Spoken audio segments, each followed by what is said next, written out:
রোনালদোকে চিনেন? যে রোনালদো মুসলিম না হয়েও ফিলিস্তিনিদের পাশে দাঁড়াতে বিশ্বকাপের প্রীতি ম্যাচে ইসরায়েলি প্লেয়ারদের সাথে ক্ষোভে শার্টও বদলাননি।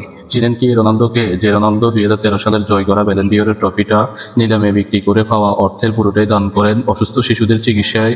ফুটবল মাঠে রোনালদোর অনেক কীর্তির কথা তো শুনেছেন। মাঠে তিনি ইশারাদের একজন চ্যাম্পিয়ন ফুটবলার, মাঠের বাইরেও তিনি অনন্য এক মানুষ, যার মহান হৃদয়ের খবর অনেকবারই পেয়েছে বিশ্ব।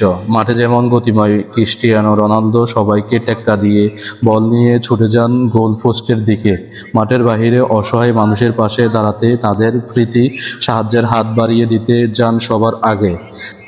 জানাবো পর্তুগিজ সুপারস্টার রোনালদোর ভিন্ন কল্যাণমূলক খবর, যা পরিচয় করিয়ে দেয় মাঠের বাহিরের ভিন্ন এক তারকাকে।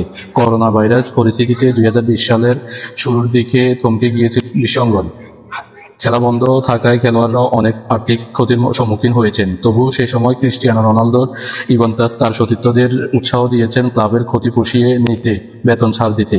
মার্চ থেকে জুন এই 4 মাস শুধু রোনালদো নিজেই বেতন ছাড় দিয়েছেন $5 মিলিয়ন বেশি। এছাড়া তিনি এবং তার এজেন্ট মিলে একটি হাসপাতালে দান করেছেন $1 মিলিয়নের বেশি। মাঝে মধ্যে রক্তদান করে এই পর্তুগিজ তারকা, যে কারণে তিনি শরীরে ট্যাটু আঁকেন না।